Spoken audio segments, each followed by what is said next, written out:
politiques et partenaires au développement dans le processus de réconciliation nationale. La question préoccupe la commission provisoire de réflexion sur la réconciliation. Des discussions se poursuivent à Conakry. La ville de Conakry s'éloigne de plus en plus d'obscurité. La desserte en courant domestique s'est fortement améliorée. Les habitants magnifient les œuvres du chef de l'État. Le sport, le candidat à la vice-présidence de la Fédération guinéenne de football multiplie les contacts à l'étranger. La préoccupation de Amadou Yabi est comment élever le niveau du football guinéen.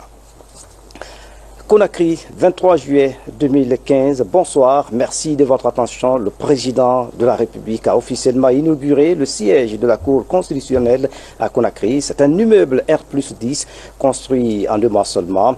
Au même moment, le président de la Cour constitutionnelle a été installé. La cérémonie a mobilisé plusieurs personnalités du pays et des partenaires au développement. Sanassi Keita, reportage.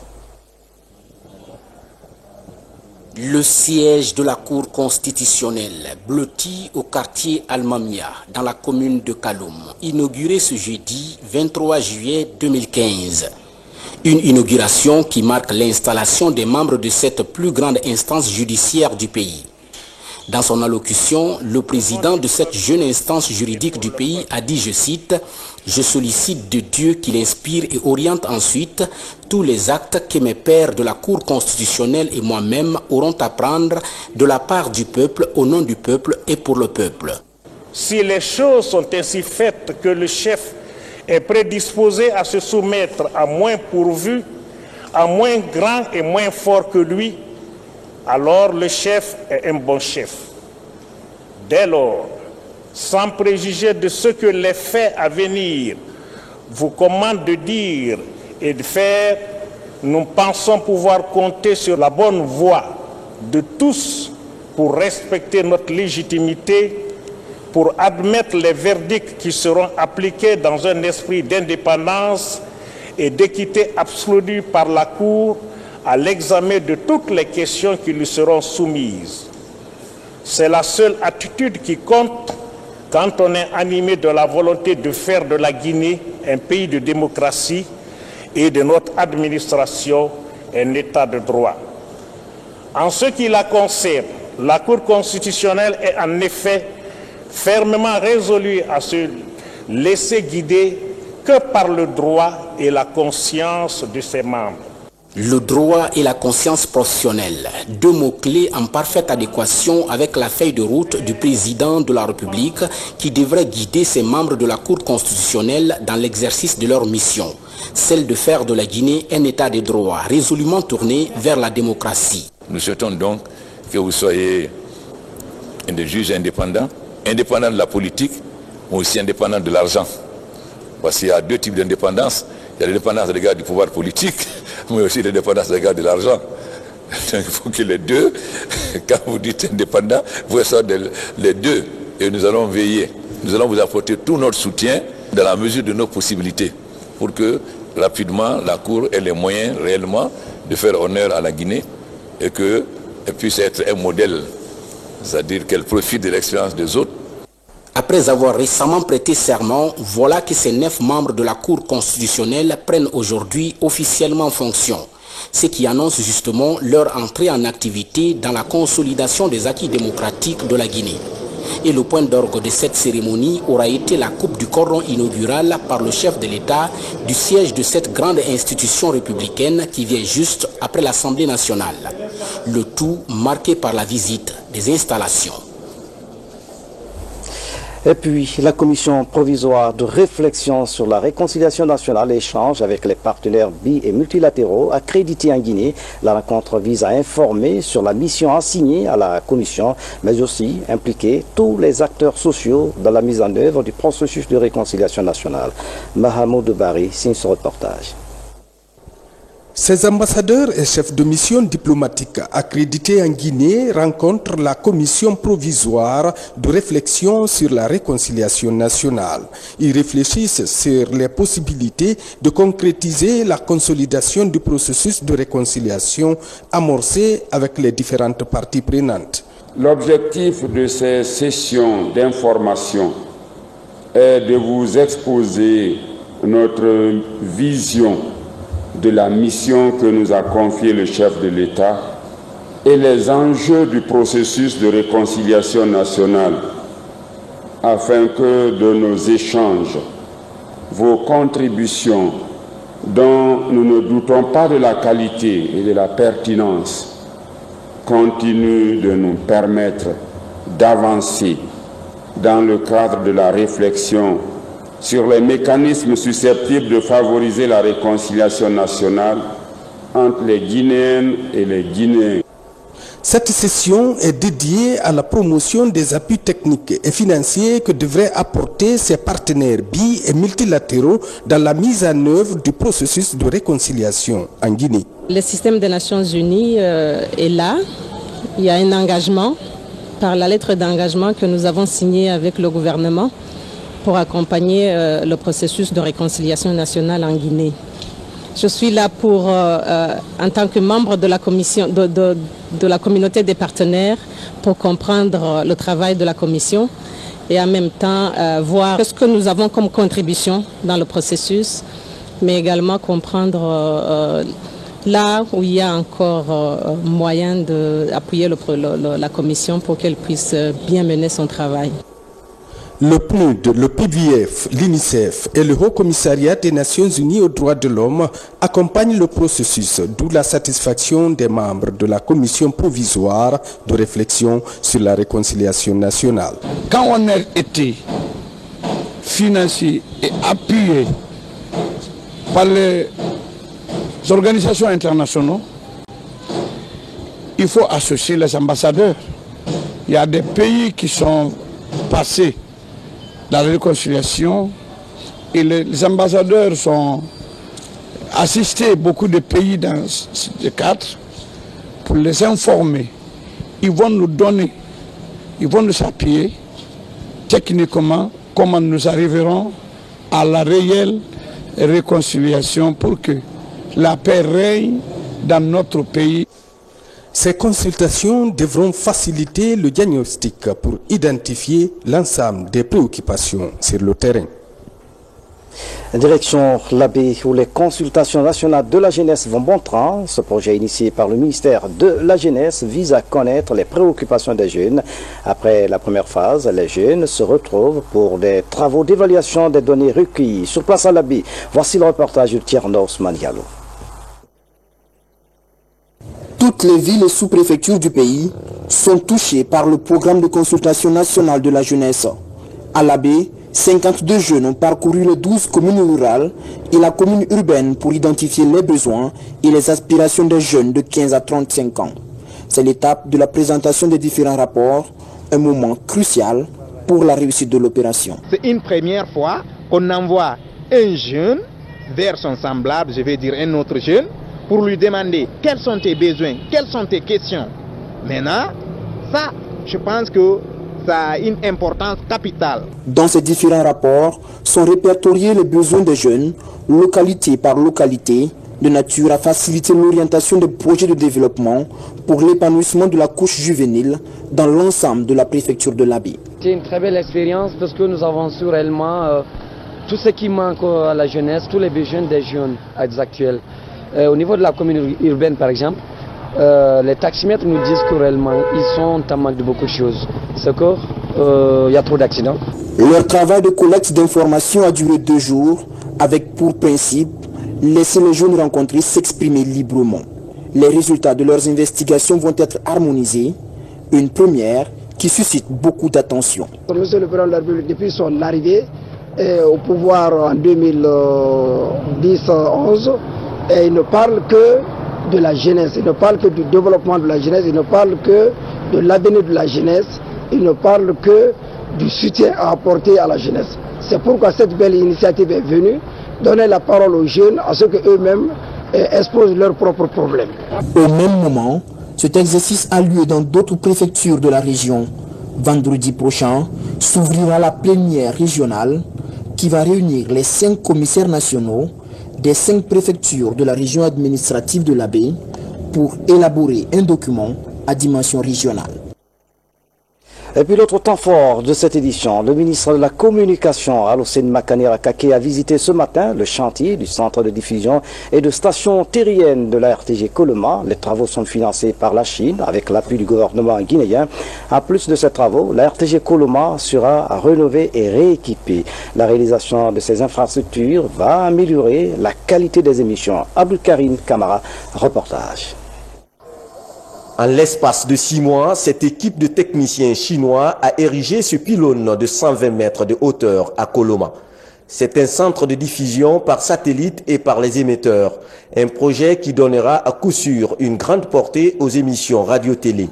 C'est aussi la rénovation de tous les studios de Coloma ainsi que la climatisation, les quarts de reportage et l'énergie. Les 6 mois peut-être, ça trouve que tout est fini. Mais ils s'attendent à une visite du gouvernement chinois pour une réception partielle. Donc après ça, là, tout sera corrigé et ils vont se remettre encore à l'œuvre pour que le délai imparti soit respecté. Je dirais aux téléspectateurs de garder patience et que bientôt ils seront servis d'une bonne image et tout sera en numérique. Avec ce passage-là, je pense qu'ils seront satisfaits de la RTG. Techniquement, je crois qu'ils n'auront plus ces micro-coupures et tout sera continuel. Et nous allons être sur les backups, on va être sur les serveurs. Et je crois même que dans la longue, ce sera 24 heures sur 24, la télé guinéenne va travailler. Cette station terrienne prévoit 3 émetteurs, dont un pour la radio. 16 antennes seront fixées au pylône, 4 de chaque côté.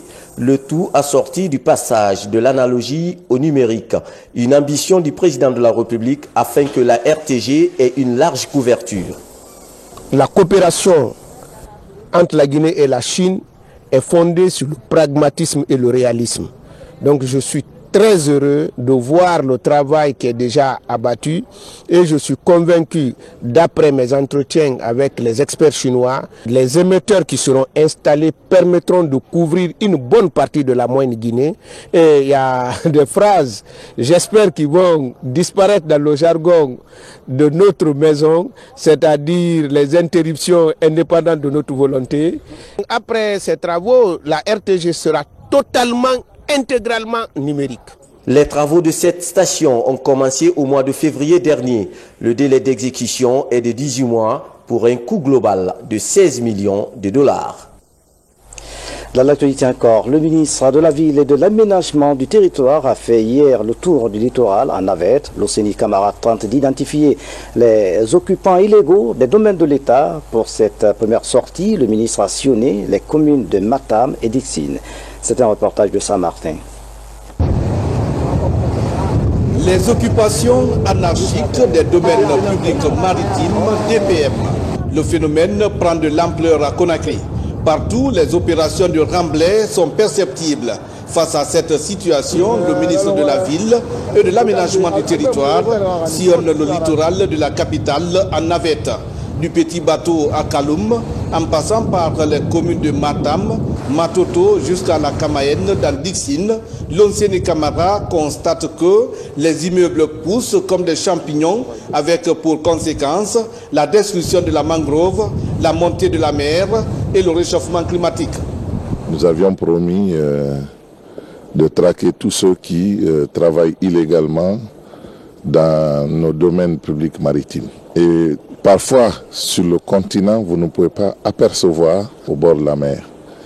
C'est la raison pour laquelle nous avons donc décidé de faire ce tour sur le littoral. Et donc, c'est pour se rendre compte effectivement si ce que nous avons comme information corroborait avec ce qui se passait sur le terrain. 4 heures en mer auront permis aux premiers responsables du secteur de la construction de comprendre et de mesurer l'ampleur des agressions des hommes contre la mer et l'écosystème. Avec ces cadres, il est parvenu à recenser quelques occupants illégaux de ces bordures de mer. À certains endroits, notamment dans la commune de Matam, des personnes qui se permettent de construire des immeubles sur pilotis en avançant dans la mer. c'est très dangereux pour l'écosystème marin.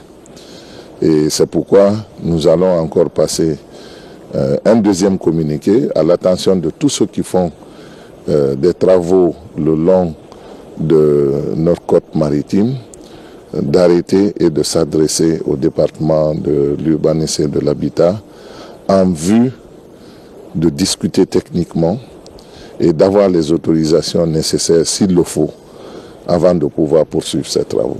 Le ministre de la Ville se propose de rencontrer les occupants de ces DPM pour discuter de l'authenticité de leurs documents pour ceux qui en ont. Pour réussir le pari de récupération du littoral de Conakry, il souhaite l'accompagnement des départements associés et l'implication des responsables locaux dans la sensibilisation des populations sur la nécessité de préserver ces bordures de mer et l'écosystème. Je vous le disais en titre, l'amélioration de la desserte en courant électrique suscite une réelle satisfaction chez les populations grâce aux efforts du chef de l'État. La capitale sort de plusieurs années d'obscurité, mais à côté, il faut combattre certaines mauvaises habitudes liées à la gestion du courant domestique. Les ampoules qui restent allumées toute la journée inquiètent l'électricité de Guinée. Guinée Yansali fait le constat. Nous sommes dans le quartier Concasseur, il est 13 h. Ici, les habitants ne comptent plus les jours. Ils ont toujours le courant. Une desserte électrique continue qui vient bousculer les habitudes et permettre à ces citoyens de jouir des avantages de Caleta. Premier souci, le manque de mesures pour éviter, dit-on, de gaspiller l'énergie. Ce qu'on voit actuellement dans les quartiers est mauvais. Laisser les ampoules allumées, ça joue sur l'économie du pays. On ne voit pas ça dans les autres pays.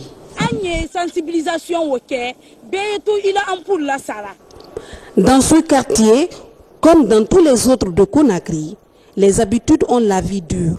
Beaucoup de citoyens n'ont pas encore la culture de l'économie électrique. Les ampoules restent allumées et tous les appareils électroménagers constamment branchés. À la direction générale de la Société Électricité de Guinée, cette situation dérange. Il n'y avait pas de courant et que c'est EDG qui était l'interrupteur chez la clientèle. Nous souhaitons que vous nous aidiez à faire comprendre à l'ensemble de la clientèle qu'aujourd'hui, ils doivent eux-mêmes couper la lumière en sortant de chez eux, surtout dans la journée, n'allumer les lampes que lorsque c'est nécessaire.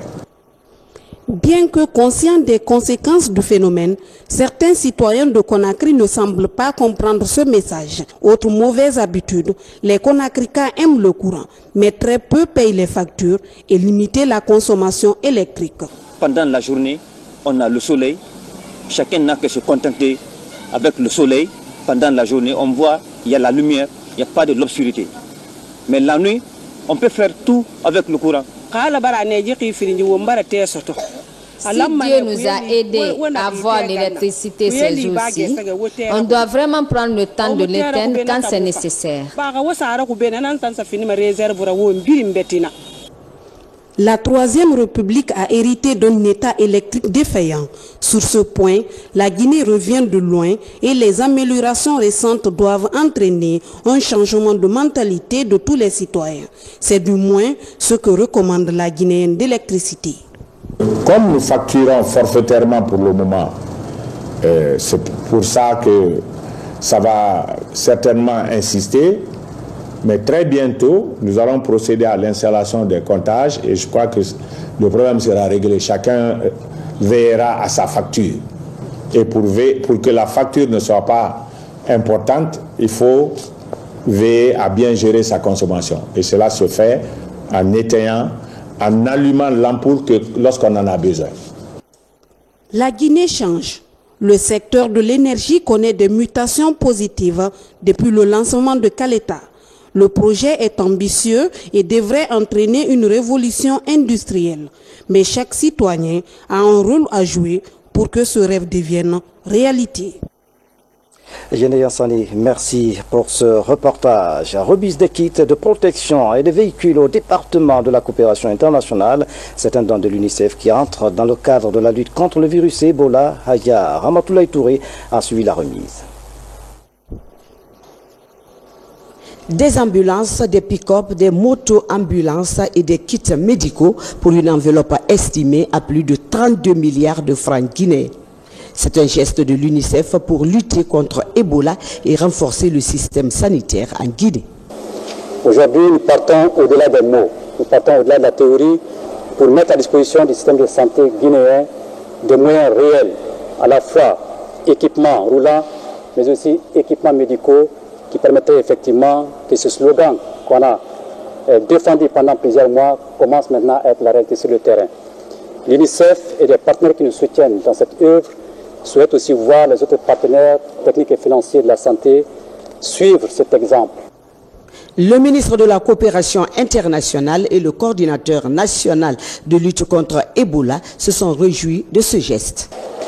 Permettez-moi de profiter de cette opportunité pour magnifier l'excellence de relations d'amitié et de coopération qui existent entre l'UNICEF et la République de Guinée, relations vieilles de plusieurs décennies et qui ont enregistré d'importantes réalisations dans plusieurs domaines, notamment de la santé maternelle et infantile et de l'éducation. L'UNICEF, depuis le début de cette riposte à la maladie à virus Ebola, a été toujours à nos côtés.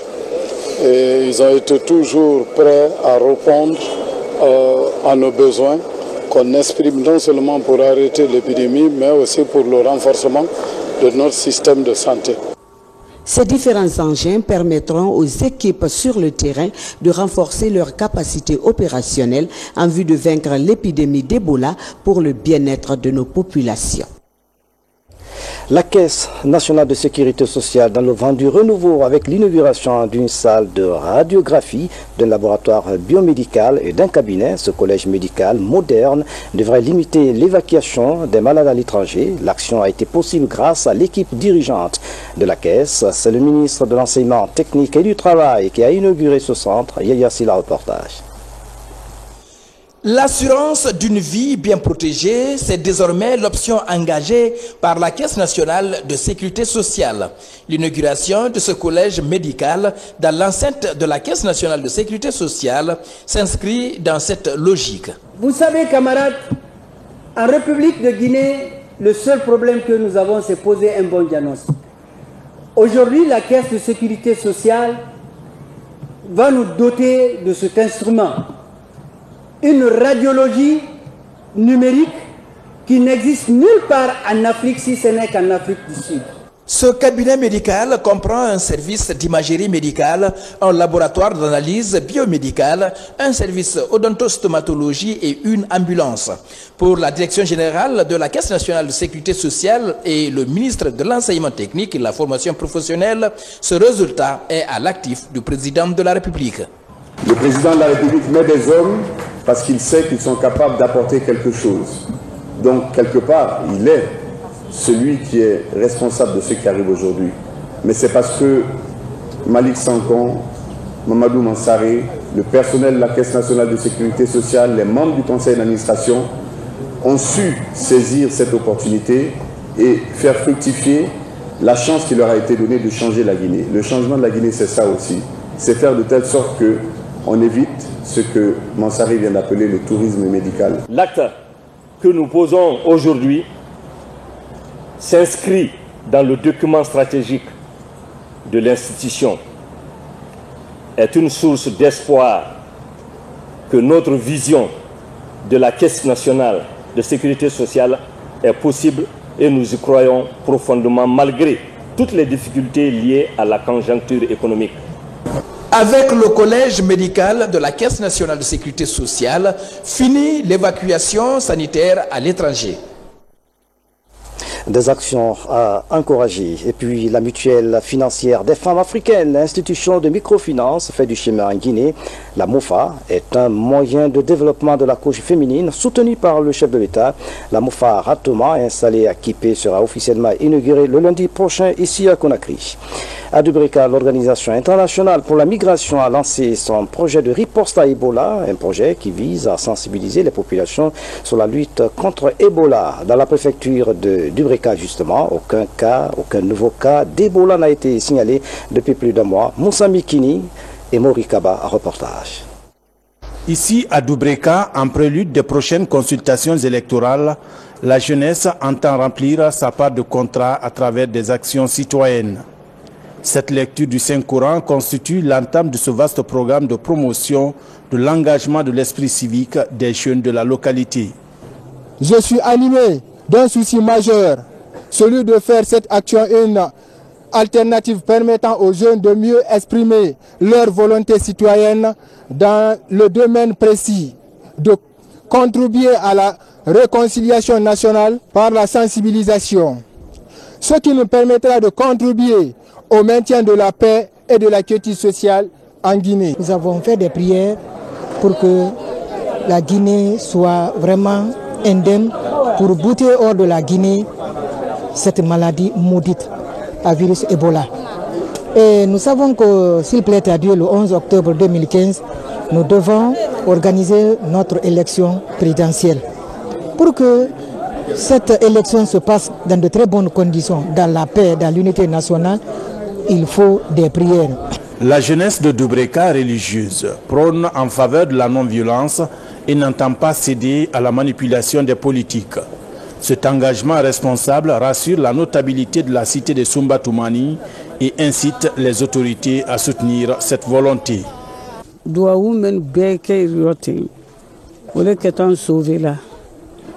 Parce que ce sont ces bénédictions qui contribueront positivement à l'éradication du virus Ebola. Vous devez démultiplier une telle initiative. Nous remercions tous les imams et participants de cette cérémonie.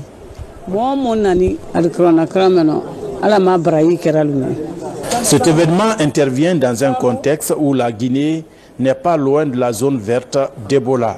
Cela grâce aux efforts du gouvernement et de ses partenaires. Et pour gagner ce pari, chaque Guinéen a sa partition à jouer pour éradiquer la maladie à virus Ebola. Voilà, la lutte contre le virus Ebola et la lecture du Saint-Coran à Dubrika pour la paix et l'unité nationale. C'est un reportage de Ousmane Toumani Kamara et Moussa Mikini. À présent, un arrêt dans la région de Kankan où le président de la République a désenclavé plusieurs villages agricoles. Un vaste chantier exécuté par l'entreprise Keta Finda et Frères. Les producteurs peuvent désormais écouler leurs produits sur les grands marchés de la région sans difficulté. Habib Cham, Foli Bangali Fofana, reportage. Wendembu, ce village villageoise et autres grandes zones de production agricole comme Froko, Borifigna, Boria, Banankura et Mansarena Banankoro. Après 7 mois de travaux de terrassement, la praticabilité de la zone est sans équivoque. Quand tu aimes chez toi, même si tu es entrepreneur ou autre, quand l'État te confie un travail, fais-le comme si tu faisais pour toi-même. Donc je crois que c'est tout ça qui m'a poussé. Et la preuve, ça fait 3 mois que je suis couchée ici pour que ça soit réalisé devant moi. Au nombre des ouvrages réalisés par l'entreprise sur la même piste, ce pont de 7 mètres à la sortie de Banankura, un des plus grands ouvrages que compte à ce jour la région de Kankan. Compte tenu de l'enveloppe que couvrait vraiment la construction de ce pont, et je vois que vraiment l'entreprise a dû mettre vraiment de l'effort pour arriver à là où nous sommes aujourd'hui. Et que je vois que c'est vraiment un résultat vraiment satisfaisant. C'est des zones de grande production et qui demandent le passage des grands porteurs, des gros camions. Donc c'est justement au titre de ces progrès-là qu'on a envisagé de faire un tel ouvrage. Après un long calvaire dû à l'enclavement de leur zone, les communautés paysannes sont plus que soulagées. Derrière leur joie se cache l'initiative du chef de l'État de désenclaver les zones de production du pays. L'ancien agent FIFA Amadou Diaby, candidat à la vice-présidence de la Fédération guinéenne de football, était en tournée en Europe où il a noué des contacts avec les dirigeants de foot. Le candidat Amadou Diaby a 4 projets pour le football guinéen, dont une nouvelle dimension de tournoi de détection des jeunes talents. La précision avec Omar Yenga. Cet ancien agent de joueur FIFA devenu dirigeant de club est le plus jeune candidat au poste de vice-président de la Fédération guinéenne de football. Initiateur du tournoi de détection de jeunes talents qu'il organise depuis 2005, Amadou Diaby projette des bases plus larges et un impact plus fort pour cette compétition qui a déjà permis à une quinzaine de jeunes footballeurs d'être détectés par des recruteurs étrangers. Mais les projets de ce candidat à la vice-présidence de la Fédération guinéenne de football vont au-delà de la simple détection. Je vais faire signer un partenariat entre la Fédération française de football avec la Fédération guinéenne de football. Deuxième, je vais faire signer encore un partenariat avec la Fédération belge de football et la Guinée et la Fédération guinéenne de football. Et puis je vais intégrer le tournoi de détection cette fois-ci d'une autre façon. Cette fois-ci, c'est la Fédération guinéenne de football qui organisera dans toute l'étendue du territoire la détection. Le quatrième, c'est-à-dire que sachant que la Guinée a obtenu l'organisation de la CAN 2023, le fait que nous allons avoir en ce moment tous les infrastructures d'ici 2023, je vais inciter, je ferai de tout possible pour intégrer la CAN féminine dans des années qui arrivent pour que notre Guinée abrite une CAN féminine. Un partenariat de coopération avec la Fédération française de football est donc dans les projets du candidat à la vice-présidence. Au cours d'une rencontre avec Noël Le Graët, président de la Fédération française de football, le 27 mai dernier, la Fédération française s'est engagée à détacher en Guinée un membre de sa direction technique nationale pour aider à structurer la Fédération guinéenne de football en formant des cadres et des entraîneurs. La Fédération belge de football a également reçu les demandes de partenariat de ce promoteur du football. Le président de la Fédération belge de football y voit une collaboration digne d'intérêt. Nous avons pensé à des projets pour les coachs, pour les entraîneurs, mais aussi d'autres choses et peut-être dans le futur d'avoir une match de notre Diable Rouge contre l'équipe nationale du Guinée. C'est dans les possibilités peut-être en préparation de la Russie 2018. Des relations avec de grands dirigeants du football dans le monde, les amitiés de Amadou Diaby peuvent redorer le partenariat du football guinéen avec des pays capables de nous aider. Et puis en plus bref, dernière journée de la tournée de sensibilisation et d'orientation des électeurs à Conakry sur l'initiative du coordinateur général des mouvements de soutien à l'action du gouvernement. Les structures à la base réaffirment leur attachement aux idéaux du changement du professeur Alpha Condé. Le reportage de Mohamed Seyar Souma dans nos prochaines éditions d'information. Le mouvement des jeunes de Mandiana est sur le terrain pour demander à leurs camarades à soutenir les actions du chef de l'État. Les œuvres du professeur Alpha Condé doivent être pérennisées pour les générations futures, clament les jeunes de Mandiana. La consolidation de la paix et de l'unité nationale est l'une des préoccupations de l'Alliance des églises et missions évangéliques de Guinée. Cette alliance vient d'organiser 3 jours de jeûne et de prière pour le pays. Sama Amaratono a prié pour nous. Regardez. C'est la journée de prière des fidèles chrétiens de l'Alliance des églises et missions évangéliques de Guinée à Emeg. Après 3 jours de jeûne, ces croyants rendent gloire à Dieu pour ses hauts faits. Des chants de louanges et d'adoration sont élevés à la gloire du Christ. Ce culte commun tenu ici à l'église Chapelle de l'Espoir de Koloma pour la ville de Conakry a pour but le renforcement du tissu social en Guinée. Nous avons décidé de réunir les dénominations membres de l'AEMEG dans cette salle pour prier ensemble et lever la voix à notre Dieu pour lui demander d'envoyer la paix en Guinée, la bonne compréhension, l'unité entre les politiques pour que notre pays vive en paix. Autre sujet de prière de cette journée, l'organisation des prochaines élections présidentielles et la lutte contre Ebola. Pour ces fidèles chrétiens, seules les prières peuvent aider la Guinée à franchir cette nouvelle étape critique de son histoire. Nous allons vers les échéances électorales, dis-je. Nous voulons que ces échéances se passent dans la paix. Nous savons déjà que Dieu s'est choisi des hommes. Les élus de Dieu sont déjà connus et ils sont devant Dieu. Notre mission est simplement de demander à Dieu de confirmer cela. Nous voulons participer donc à cette œuvre de Dieu à travers nos prières que nous lui adressons ensemble d'un commun accord. Il a dit si nous nous accordons et que nous prions ensemble, il exauce nos prières. Nous avons donc l'assurance aujourd'hui que la Guinée va connaître un grand moment de paix, un grand moment de joie et que nous allons traverser cette période-là dans l'allégresse et la joie. Nous allons continuer à prier jusqu'à après les élections parce que nous savons que le bon chemin, c'est la crainte de Dieu. Le bon chemin, c'est avoir l'amour de son prochain. Et Ebola aussi, c'est la même chose. C'est une maladie comme toutes les autres maladies.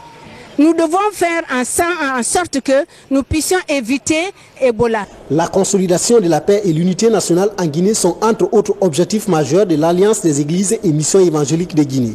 C'est pourquoi à l'image de Conakry, ces journées de jeûne et de prière sont également observées dans tous les lieux de culte de l'AEMEG. La Direction générale d'électricité de Guinée, EDG, informe son aimable clientèle de Ratouma et Dixine que pour cause de travaux de montage de parafoudre, la fourniture de l'électricité sera interrompue le vendredi 24 juillet 2015 de 8h à 17h30. L'interruption affectera spécifiquement les zones de Afia, Taouia, Komadaya, Concarseur, Université, Anta, Lansanea, Centre émetteur 182, Symphonia Yataya, Fula Madina, Bailobaya, Koloma. La Direction générale de EDG s'excuse pour ce désagrément et s'est compté sur votre compréhension habituelle. Mesdames et messieurs, c'est la fin de cette édition. À tous, merci de nous avoir suivis. Excellente soirée où que vous soyez dans le monde. À bientôt.